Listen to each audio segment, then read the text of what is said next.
जय हिंद। स्वागत है आपका अपने चैनल आरजी रिसर्च विंग पर। आप लोगों को जैसा कि पता है, भगवान श्री राम के विग्रह निर्माण के लिए नेपाल से जो पत्थर लाए गए हैं, जिसे हम शालिग्राम पत्थर के नाम से भी जानते हैं, तो आज उसका हम ऐतिहासिक और पौराणिक महत्व दोनों विषय पर चर्चा करेंगे। तो चलिए चलते हैं, देखते हैं कि उसका क्या ऐतिहासिक महत्व और पौराणिक महत्व है। आइए चलते हैं। जैसा कि आप देख सकते हैं कि इस तरीके से इनको लाया गया है भगवान श्री शालिग्राम जी को, जो कि अयोध्या में पहुंच चुके हैं। अब इन पर विग्रह निर्माण का कार्य आगे चालू होने वाला है। तो ये दो पत्थर हैं, जो कि एक 30 टन का है और एक 14 टन का है, 14 to 15 टन।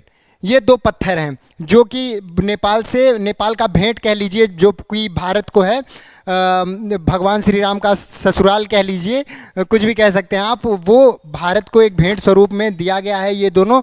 तो अब इस पर निर्माण कार्य प्रारंभ होने वाला है। बहुत तेज़ी से ही चल रहा है काम, पहले से ही 2 शिफ्ट में वर्कर्स काम कर रहे हैं इस समय भगवान श्री राम मंदिर पर, बहुत तेज़ी से, क्योंकि जो डेडलाइन है 2024 जनवरी है, तो इसलिए बहुत तेज़ी से काम चल रहा है। और ये 30 टन का है। ये फर्स्ट वाला 14 to 15 टन का है और ये 30 टन का है। ये दोनों पत्थर हैं, शालिग्राम पत्थर के नाम से जाना जाता है। और ये काली गंडकी नदी, जो कि नेपाल में बहती है, काली गंडकी नदी, और वो पटना में आके गंगा की लेफ्ट हैंड ट्रिब्यूटरी बन जाती है। तो उसके बारे में भी हम पढ़ेंगे, कि देखेंगे उसके बारे में कि वो नदी निकलती कहाँ से है और उसका ऐतिहासिक पौराणिक महत्व क्या है।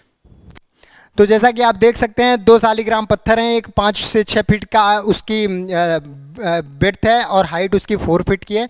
वजन 30 टन का है पहले का, और दूसरे का 14 to 15 टन है। और नॉन एंथ्रोमॉर्फिक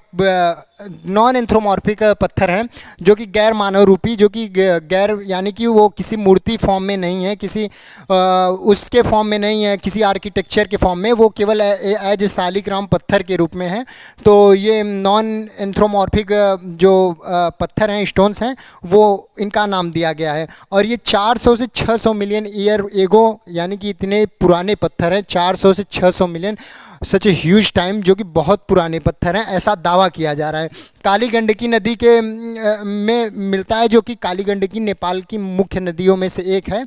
वहाँ से मुक्तिनाथ एक स्थान है, वहाँ से ये नदी निकलती तो दूसरी जगह से है, लेकिन ये नदी उस जगह से प्रवाहित होती है, मुक्तिनाथ स्थान से इसको लिया गया है, जो कि शालिग्राम नाम भी उसे कहते हैं। इस गंडकी का नाम नारायणी भी है। तो आप देख सकते हैं, इस तरीके से कुछ भव्य स्वागत किया गया भगवान श्री राम के शालिग्राम के भारत में, अर्थात अयोध्या में आने पर। इस तरीके से ये लोग इकट्ठा हुए, भगवान श्री राम का स्वागत, रास्ते में फूल माला एवं सभी तरीके से जो जिस तरीके से स्वागत कर सकता था वो आया और भगवान श्री राम का स्वागत किया। तो ये तो हमने देखा ही। और उसके बाद ये देखते हैं, भगवान श्री राम हैं, माता जानकी हैं, और लक्ष्मण जी हैं, और हनुमान जी हैं। तो यही विग्रह बनाने के लिए मुख्य उद्देश्य ये है कि गर्भगृह में जो विग्रह रखा जाएगा वो इसी पत्थर की मूर्ति, इसी शालिग्राम से बनाया जाएगा। तो चलिए देखते हैं आगे। तो जैसा कि हम ये नेपाल का नक्शा देख सकते हैं, जो इंडिया और नेपाल, इंडो नेपाल जो हमारा ये बॉर्डर है इंडो नेपाल का, तो आप ये देख सकते हैं, ये नेपाल है, ये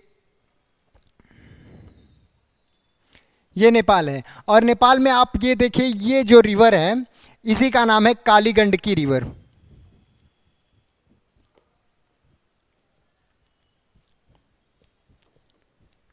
यही है काली गंडकी रिवर, जो आके इंडिया में यहाँ से यहाँ पे जनकपुरी है।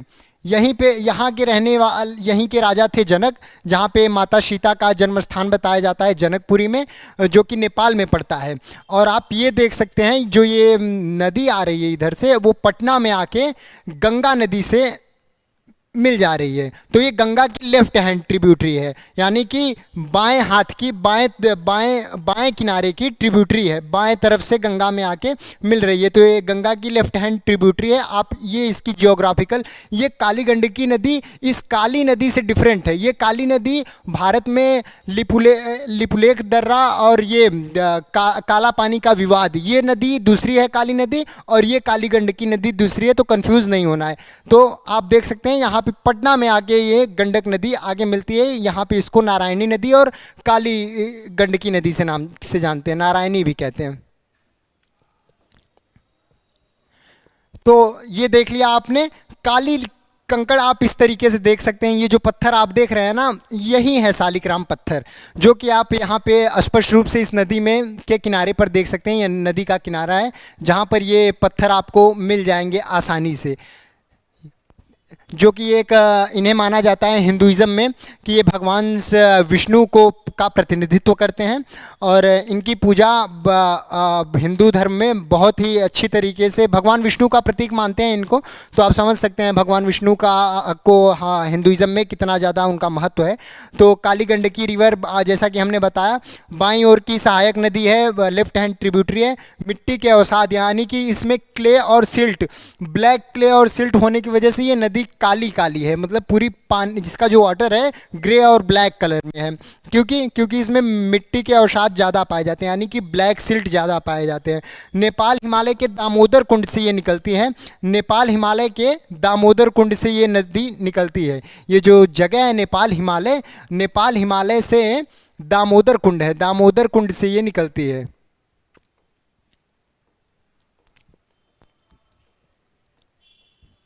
दामोदर कुंड से ये निकलती है और जो कि एक मोस्टली ये नेपाल में होते हुए बिहार में एंटर करती है और बिहार के पटना में जाके गंगा नदी से ज्वाइंट हो जाती है। तो ये चीज़ें हमने समझ ली। अब आगे देखते हैं, ये आप तो भगवान श्री राम का मंदिर तो आप जानते ही होंगे, जो कि बहुत तेज़ी से काम चल रहा है जैसा कि मैंने बताया। तो सबसे पहले हम इसके कुछ महत्वपूर्ण तथ्यों पर प्रकाश डालेंगे और वो महत्वपूर्ण तथ्य इस प्रकार से हैं कि ये किस शैली में बनाई जा रही है। तो हमारा भगवान श्री राम का जो मंदिर है वो नागर शैली पर बनाया जा रहा है। तो अब कुछ लोग पूछेंगे कि सर ये नागर शैली क्या है, तो मैं बता दूं कि ये नागर शैली जो है आर्किटेक्चर की स्टाइल है। इस तरीके जो इंडिया में मोस्टली स्टाइल्स हैं वो 3 टाइप्स की हैं, एक द्रविड़ शैली है, एक नागर शैली है, एक बेसर शैली है। 3 टाइप्स की जो आर्किटेक्चर टेम्पल आर्किटेक्चर है वो इंडिया में है। तो आप ये हम देख सकते हैं जो नॉर्थ इंडिया में है, नॉर्थ इंडिया में जितने भी टेम्पल बनाए जाते हैं वो नागर शैली पर बनाए जाते हैं, जिसे नागरा स्टाइल बोलते हैं इंग्लिश में। और जो दक्षिण भारत में है वो द्रविड़ स्टाइल में यानी कि द्रविड़ शैली में बनाए जाते हैं टेम्पल। तो ये अपने नॉर्थ इंडिया में बन रही है और ये इसी नागर शैली पर बनाई जा रही है भगवान श्री राम की मंदिर। और इसमें पिलर्स 360 पिलर्स यूज होने वाले हैं। हाइट इसकी 161 फीट है, जो इनकी हाइट है बेस से लेके वो 161 फीट है। और इसके जो चीफ आर्किटेक्चर हैं चंद्रकांता भाई सोमपुरा जी हैं। चंद्रकांता भाई सोमपुरा, याद रखिएगा ये एक इंपॉर्टेंट क्वेश्चन हो सकता है कि who is the architecture of the Ram temple of Ayodhya. तो ये एसएससी क्वेश्चन पूछ सकता है।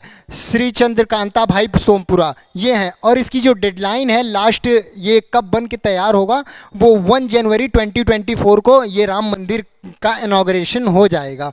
और जो इसमें मंडपम है जिसे हम डोम्स कहते हैं, ये जो डोम्स हैं ये जो डोम्स ये 5 डोम्स हैं यहाँ पे इम्पॉर्टेंट, मुख्य रूप से जो 5 डोम्स हैं मंडपम। तो आइए हम चलते हैं आगे इन शैलियों के बारे में, जो कि पीसीएस लेवल में और यूपीएससी के एग्ज़ाम्स में इन शैलियों के बारे में पूछ लेता है। तो हम उसके कुछ उदाहरण और उन शैलियों के बारे में पढ़ लेते हैं। तो देखिए ये जैसा कि हमने बताया there are 3 types of temple architecture style in India. तो ये नागरा शैली है, आप देख सकते हैं।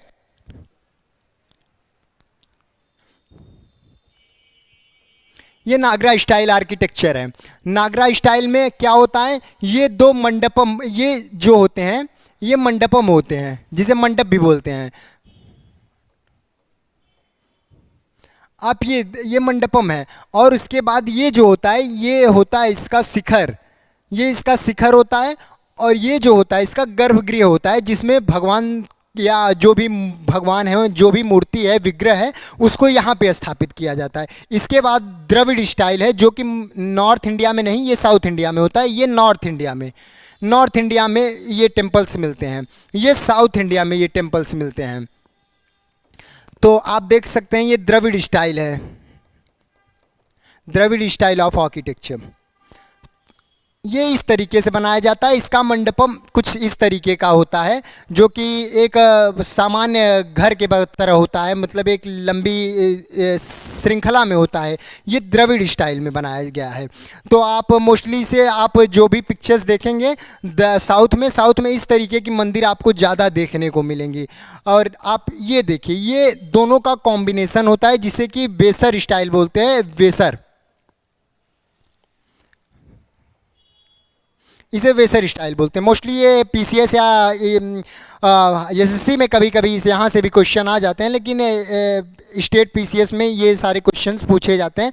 अब ये इसका और इसका दोनों का कॉम्बिनेशन होता है, नागर और द्रविड़ का कॉम्बिनेशन होता है वेसर शैली, यानी कि इसमें इस तरीके की भी चीज़ें बनाते समय यूज होती हैं और इस तरीके की भी चीज़ें बनाते समय यूज होती हैं।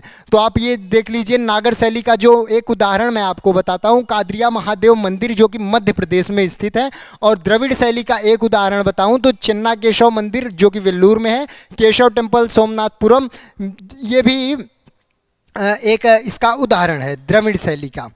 तो आपने ये देख लिया और ये समझ लिया होगा कि किस तरीके से ये मंडप होता है। यहाँ पर इसका मंडप ये है और ये गर्भगृह होता है, ये इसका गर्भगृह होता है, मेन इंपॉर्टेंट, जहाँ पे विग्रह की स्थापना की जाती है। ठीक, तो ये समझ में आ गया आपको। चलिए आगे बढ़ते हैं। अब देखिए, ये देखिए इस तरीके का एग्जाम्पल आप देखेंगे, ये द्रविड़ शैली पे बनाया हुआ मंदिर है, जो कि आप अक्सर साउथ इंडियन मूवीज़ जब देखते होंगे तो ये आपको पिक्चर्स दिखती होंगी। तो ये साउथ इंडिया में द्रविड़ शैली का इस्तेमाल करके मंदिरों का निर्माण किया जाता है। और जो भारत के नॉर्थ इंडिया में वो नागर शैली का, जिस पे भगवान श्री राम की मंदिर बनाई जा रही है, वो नागर शैली पर बन रही है। तो नागर शैली की मंदिर कुछ इस तरीके की होती हैं और द्रविड़ शैली के मंदिर कुछ इस तरीके से बनाए जाते हैं। आप एक एग्जाम्पल देख सकते हैं। और वेसर शैली जो होता है, वेसर शैली में नागर और द्रविड़ दोनों को कॉम्बिनेशन करके बनाया जाता है। ये होता है इनका गर्भगृह, जहाँ पे मेन विग्रह स्थापित किया जाता है। और इनका गर्भगृह होता है ये मेन एकदम जो सेंटर होता है, वहाँ पे इनका गर्भगृह होता है। तो आप इस तरीके से देख सकते हैं। ये आपको एक जनरल ओवरव्यू दे देगा कि किस तरीके की ये नागर, बेसर और द्रविड़ शैली के मंदिर होते हैं। तो आशा करता हूँ कि ये चीज़ें आपको समझ में आएंगी। मुझे इसका एक ऐतिहासिक महत्व पर आपकी चर्चा करनी थी कि इसका ऐतिहासिक महत्व क्या है शालिग्राम पत्थर का। तो मैं बता दूं, शालिग्राम पत्थर का एक ऐतिहासिक महत्व बहुत इम्पॉर्टेंट है, जो कि माना जाता है कि जो वृंदा थी उसका भगवान विष्णु ने सतीत्व भंग कर दिया था। और इस वजह से वृंदा ने उनको श्राप दिया था कि आप पत्थर के हो जाओगे। इसी वजह से तभी से वो पत्थर जब क्योंकि वो सती थी और उसके श्राप देने की वजह से वो पत्थर बन गई। और पत्थर बनने के बाद भगवान विष्णु जब पत्थर बन जाते हैं, तभी से उनका एक नया अवतार माना जाता है कि अब वो अवतार है नए भगवान श्री शालिग्राम के।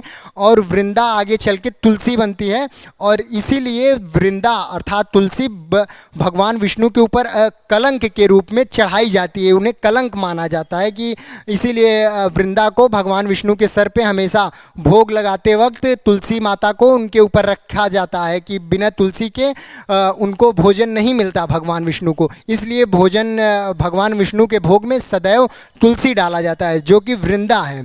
और वृंदा ने श्राप दिया था भगवान विष्णु को, क्योंकि उन्होंने उसका सतीत्व भंग किया था। अगर सतीत्व न भंग करता तो क्या होता, सतीत्व न भंग करते तो जो उनका पति था जालंधर, उसकी मृत्यु न होती। उसकी मृत्यु न होती तो वो पूरे ब्रह्मांड पे पूरे सारी चीज़ों को नष्ट कर रहा था। इसलिए भगवान को ये कदम उठाना पड़ा था। तो आशा करता हूँ आपको चीज़ें समझ में आई होंगी और आप अपना फीडबैक हमारे कमेंट सेक्शन में बता सकते हैं कि आपको चीज़ें कैसी लगी। मिलते हैं फिर ऐसी ही इंटरेस्टिंग किसी न्यू टॉपिक के साथ। तब तक के लिए धन्यवाद। जय हिंद।